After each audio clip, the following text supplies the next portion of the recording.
Hello, ho, ho, potato.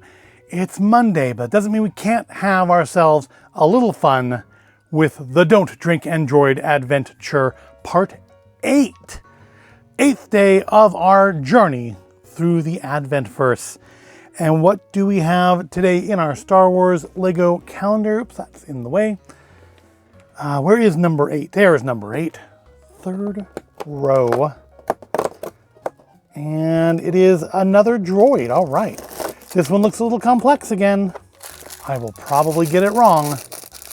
But let's go into the fast forward and figure it out.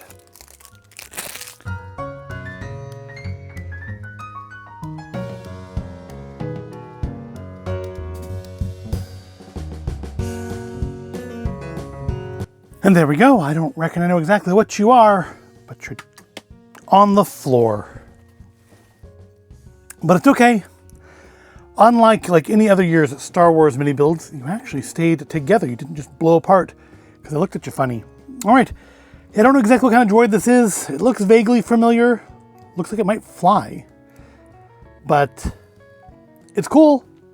It's a cool looking droid. This is what I got this calendar for, was the droids. So no complaints there.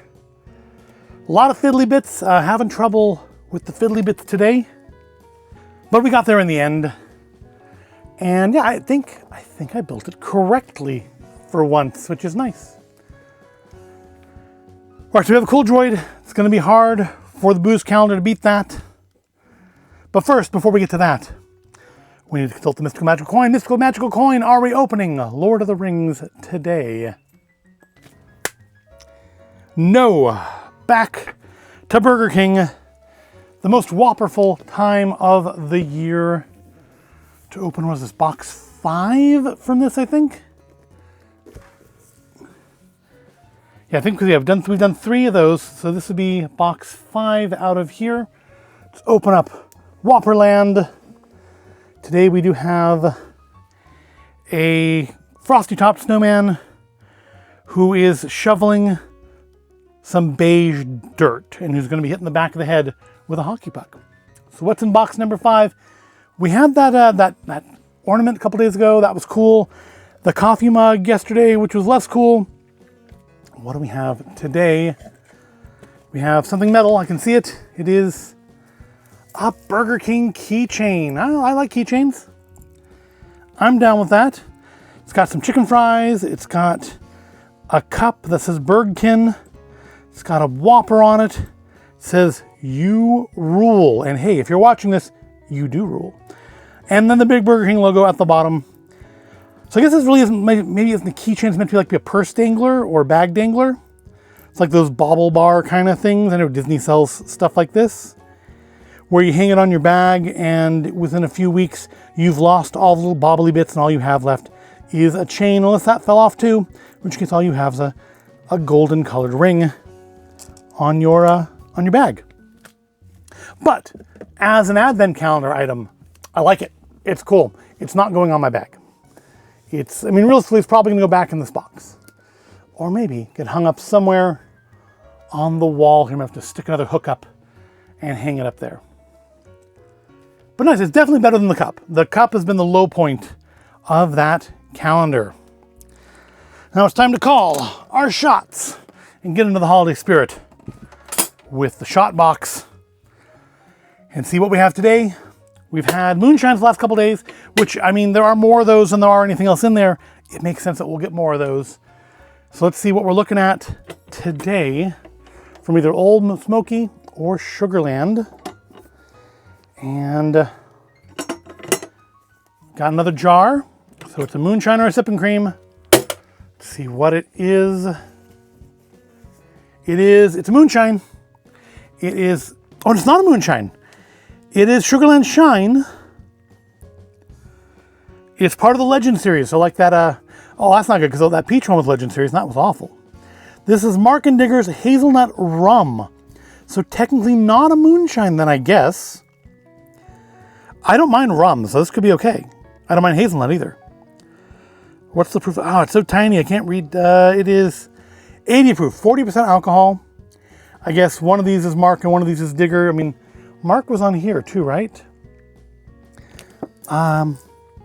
It must be a different Mark. I guess there's more than one Mark, or maybe that's young Mark and that's Mark now. I don't know. But yeah, that's clearly neither of those is the same exact Mark as the Mark on the Moonshine. All right, let's crack this open. So yeah, I do remember getting this one. So yeah, maybe all these aren't all moonshines. So let's crack open our Mark and Digger's hazelnut rum. Being rum, this might actually be pretty good. I like a good rum. It's got a nice kind of honey color to it. Almost like a whiskey kind of a look. It smells very subdued compared to everything else we've tried. I'm getting alcohol. I'm getting maybe a little bit of hazelnut, but it doesn't smell like I could like dip nail polish in here and have it dissolve. So let's give it a try.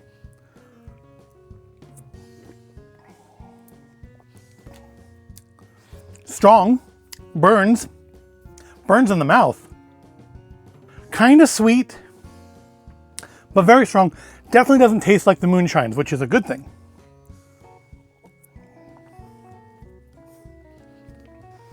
I'm not getting a ton of hazelnut, but to be fair, most of my experience with hazelnut is paired with chocolate, like Ferrero Rocher, like Nutella.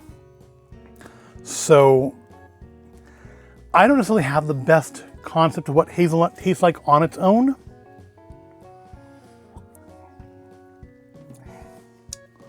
I don't like it as much as yesterday's sour watermelon moonshine, which I find that weird. I thought for sure, looking at hazelnut rum, I would like that better than the moonshine, but I did enjoy the watermelon moonshine more than I am enjoying this. It's very alcohol-y, but different. Again, very different from the moonshine. It doesn't have the exact same chemical feel to it, nor should it. It's a different liquor, right? Oh, I didn't ever put the camera back down, did I? Oh, actually, I don't think I ever put the camera up. Never mind. It's not bad. I would not buy a bottle of it. There are other rums that I would like better, but it's not bad. It's not like going to push out. It's definitely behind the watermelon rum or watermelon moonshine, and which means it doesn't beat any of the sippin' creams. But it's interesting. It's interesting. It's something different. It breaks up the moonshine flavors, so that's a good thing. And hey, it still puts me in the Christmas spirits. But does it beat this weird little droid over here? That's upside down. That's the question. And the answer is no, it does not. I love my little droid better than my hazelnut rum. So that's that. Lego wins another day, which is more of what I was expecting. I was surprised, honestly, that the booze won a day or two. Surprised it's been closer on some days than I would have expected. I mean, and there are, like peanut butter would have beat this droid. Maybe even birthday cake or the coffee would have beat this droid. But yeah, this doesn't do it. It is by no means the worst thing we tried so far. That was the White Lightning. But it does not beat a cute little droid. And with that, we now must face a day of work. But I hope you found today at all interesting or entertaining. If you did, give it a like, subscribe to the channel. I do thank you for watching, and come on back in 24 hours for part 9 of Don't Drink and Droid. See you then.